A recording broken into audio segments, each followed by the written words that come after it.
ये ले बहू, जिस चीज की मैं बरसों से तलाश कर रही थी उसकी हकदार तू है। माँ जी, किसकी हकदार? और ये कौन से कागज हैं? मुझे कुछ समझ नहीं आया। बहू, ये मेरे खानदानी आम के बगीचे की प्रॉपर्टी के कागज हैं जो मैंने तेरे नाम कर दिया है। क्या? माँ जी, आम के खानदानी बगीचे आप इस जाहिल गरीब के नाम कैसे कर सकती हैं? हाँ माँ जी, इस घर की बड़ी बहू हम हैं। शादी करके सबसे पहले हम आए हैं। घर की जिम्मेदारी, बगीचे की जिम्मेदारी तो हमने निभाई है, तो ये प्रॉपर्टी के कागज इसे क्यों? आखिर कोकिला ने अपनी दोनों बड़ी बहुओं के साथ नाइंसाफी क्यों की, और क्यों तीनों में से सिर्फ एक गरीब बहू को खानदानी आम का बगीचा मिला? पूरी बात क्या है ये जानने के लिए हमें कहानी में कुछ समय पीछे जाना होगा। जहां घर की छोटी बहू कुसुम डस्टिंग कर रही थी, वहीं दो बड़ी बहुएं सोफे पर बैठकर फोन चला रही थी। तभी कुसुम के डस्टिंग करने से दोनों को खांसी आ जाती है। तुम पागल हो गई हो क्या? ढंग से सफाई करनी नहीं आती क्या? दीदी, जब आपको पता है मैं यहाँ पर सफाई कर रही हूँ तो आपको यहाँ से हट जाना चाहिए, पर आप यहाँ बैठकर हंसी जा रही हैं। अरे दीदी, इस गरीब गंवार से आप क्यों मुंह लगा रही हैं? छोड़िए, वैक्यूम क्लीनर ऑर्डर कर देती हूँ। वैक्यूम क्लीनर से सफाई होगी तो इतना डस्ट भी नहीं होगा घर में। या राइट। लेकिन दीदी, वैक्यूम क्लीनर की क्या जरूरत है? वो इतनी महंगी आएगी और सफाई करने के लिए हम तीनों तो हैं ही इस घर में, और नौकर भी तो है।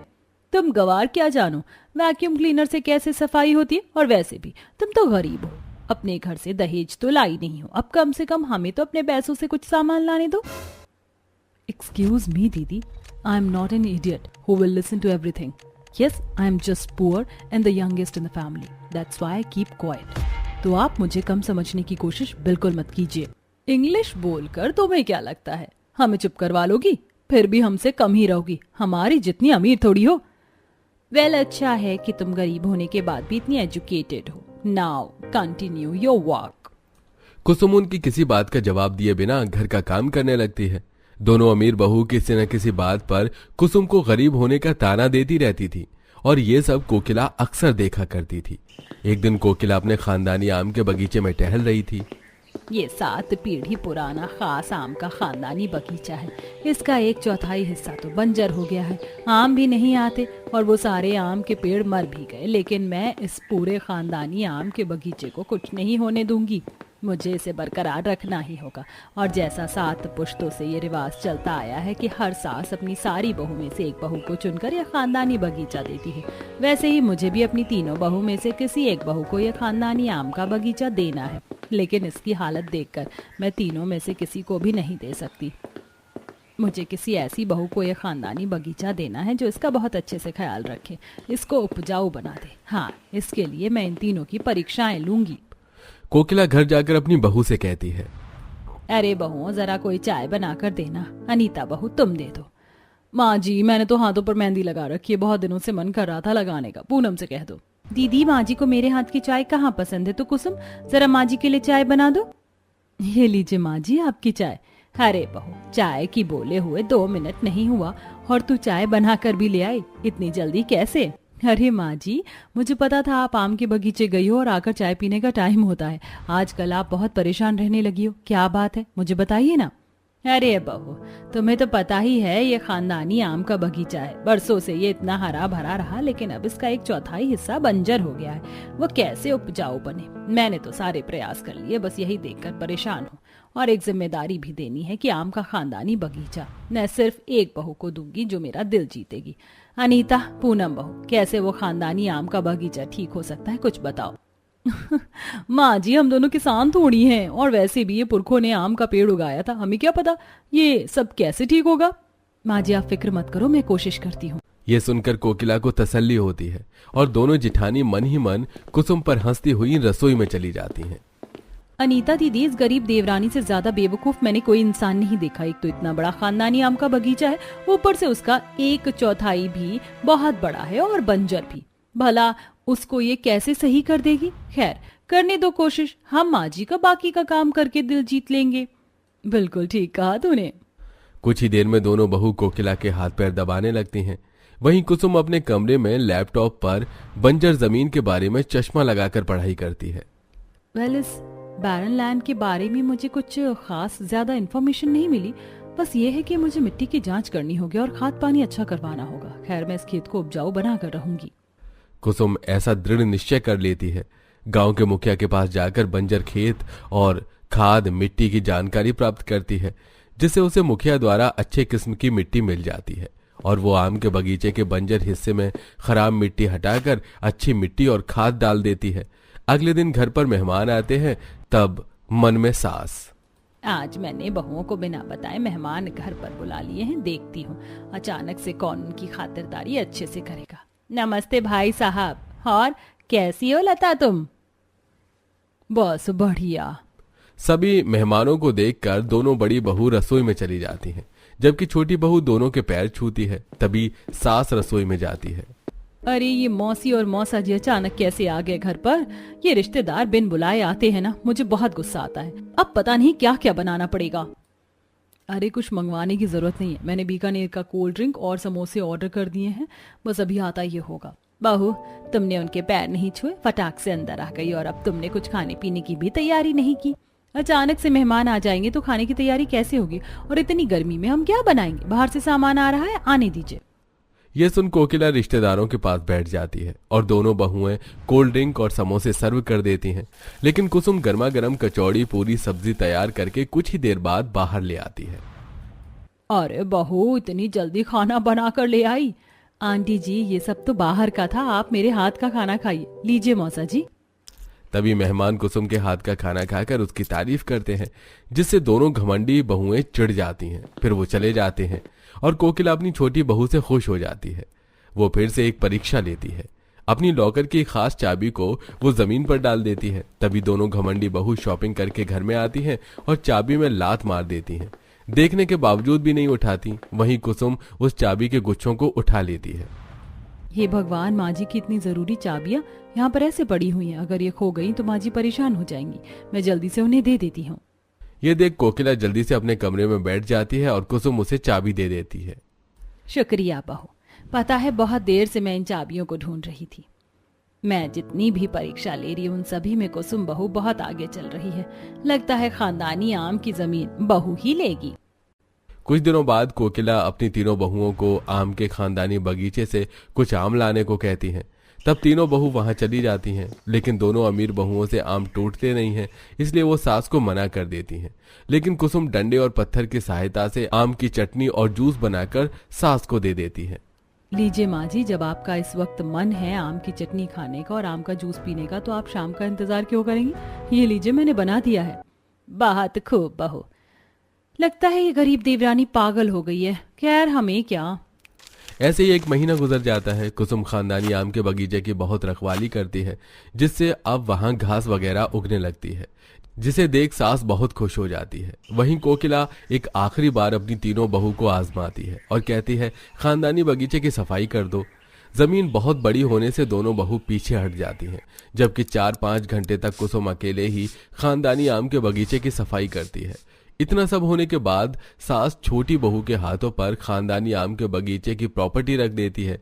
ये देख दोनों बहुएं बौखला जाती हैं। आप हमारे साथ नाइंसाफी कैसे कर सकती हैं? हम भी तो घर का काम करते हैं। क्या हमने आपका दिल जीतने की कोशिश नहीं की? आपने इसको क्यों दिया ये खानदानी आम का बगीचा? क्योंकि ये जिम्मेदार बहू को ये खानदानी आम का बगीचा मैं देना चाहती थी, और इतने समय में मैंने जितनी भी परीक्षा ली उसमें सिर्फ कुसुम बहू ही उत्तीर्ण हुई। तुम वो बंजर हिस्सा ही देख लो। उम्मीद ही खो दी थी, लेकिन बहू ने उस जमीन को उपजाऊ बना दिया। अब वहां फिर से आम के पेड़ लगाए जा सकते हैं। दूसरा, मैंने जानबूझकर अचानक से मेहमान को बुलाया, लेकिन खाना सिर्फ छोटी बहू ने बनाया। एक चाबी भी छोड़ी थी जिसमें तुम दोनों ने तो लात मार दी, लेकिन छोटी बहू ने वो चाबी मुझे दी, और मैं बहुत अच्छे से जानती हूँ कि यह आम का बगीचा बहुत बड़ा है। तुम तीनों से क्या, 10 लोगों से भी एक दिन में ये साफ नहीं होगा। फिर भी छोटी बहू साफ करती रही। तुमने नहीं किया तो अब समझ जाओ। माँ जी, आपने मुझे जिम्मेदार समझा, अच्छी बात है, लेकिन बड़ी दीदी के साथ नाइंसाफी। चिंता मत करो, उन दोनों के हाथ खाली नहीं छोड़ रही। अगर खानदानी आम का बगीचा तुम्हें मिला है तो इस घर की जायदाद में इन दोनों का हिस्सा है। ये सुन दोनों बहू को अकल भी आ जाती है और वो सास के गले लगकर खुश भी हो जाती हैं। इस तरह गरीब बहू को खानदानी आम का बगीचा मिल जाता है। दीदी, आप ये हाथ में मेरी और अपनी नई ड्रेस लिए क्यों खड़ी हुई हो? वृंदा, ये? अरे हाँ, मैं बताती हूँ ना, वो आज ना मेरी फ्रेंड है ना मीनल, उसका बर्थडे है, तो उसने तुझे और मुझे, हम दोनों को ही पार्टी में इनवाइट किया है। तो मैं सोच रही थी कि क्यों ना मैं तेरी ड्रेस को पहन जाऊं और तू मेरी पहन लेना।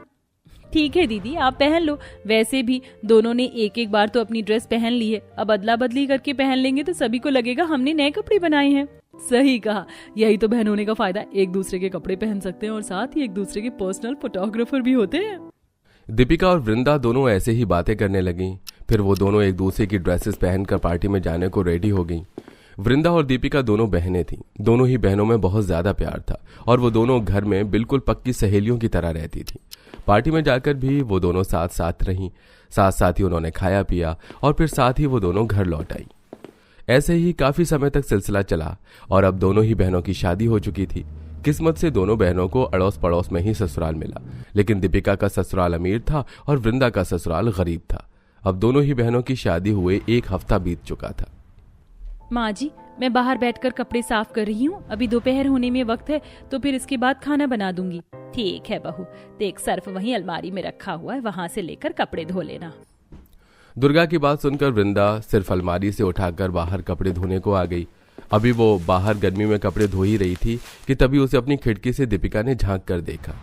ये क्या वृंदा, यहाँ बाहर बैठकर कपड़े धो रही हो? बेचारी, वैसे सही कहते हैं लोग, जो जिस चीज के काबिल होता है उसे वही मिलता है। अब मैं तो शुरू से ही राजकुमारी की तरह थी, तो मुझे ये राजमहल जैसा ही घर मिला और मेरी बहन को मिला ये गरीब घर। दीपिका को खुद की शादी अमीर घर में होने की वजह से घमंड हो गया था। वो खुद से ऐसे ही बोलते हुए घर में अंदर चली गई। ऐसे ही एक दिन दोनों बहनें बाजार में मिली। दीदी, अरे दीदी, आपको कितने वक्त बाद देखा।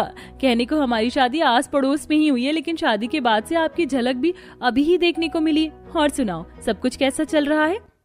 अच्छा ही है, मेरे घर में सारी चीजें मॉडर्न टेक्नोलॉजी की हैं, वहाँ बहुत बड़ा एसी है, बस सब कुछ बहुत ही ज्यादा अच्छा है। अरे वृंदा, ये तू कहाँ से सब्जी लाई है? ये तो खुली हुई सब्जी, आलू भी कितने डर्टी हैं। ये देख वृंदा, मैं तो हमेशा मॉल से ही सब्जी लेती हूँ, पैकिंग वाली फ्रेश वेजीज मिल जाती हैं। वो तो सही है दीदी, लेकिन हम गरीब कहाँ ही ये मॉल की महंगी सब्जी खरीद पाएंगे, और शादी से पहले तो आप भी ये खुली हुई सब्जियां ही खाती थी ना। हाँ, तो वो शादी से पहले की बात थी। खैर, तूने सही कहा वृंदा, तेरी औकात नहीं है जो तू ये पैकिंग वाली सब्जी खाए। अच्छा चल, अब मैं चलती हूँ, मुझे घर जाकर बहुत काम है।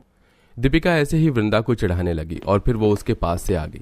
लेकिन वृंदा को दीपिका की ये सब बातें फील हो रही थी, जिसकी वजह से उसके जाने के बाद वो बोली, सासू माँ, दीदी तो पहले बहुत अच्छी थी, हर चीज मुझसे बांटती थी और मेरा ख्याल रखती थी, लेकिन आज दीदी से बात करके ऐसा लगा कि जैसे मैं किसी गैर से बोल रही हूँ।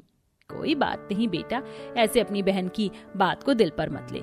ये पैसा जितने काम की चीज है ना, उतनी ही बुरी भी है। ये रिश्तों में दरार डाल देता है, ये रिश्तों को भी खोखला कर देता है। लेकिन तू ये मत सोचना कि तेरी बहन तुझसे दूर हो गई। कभी कभी फौरी तौर पर भी बहन भाइयों के रिश्ते में दरार आ जाती है।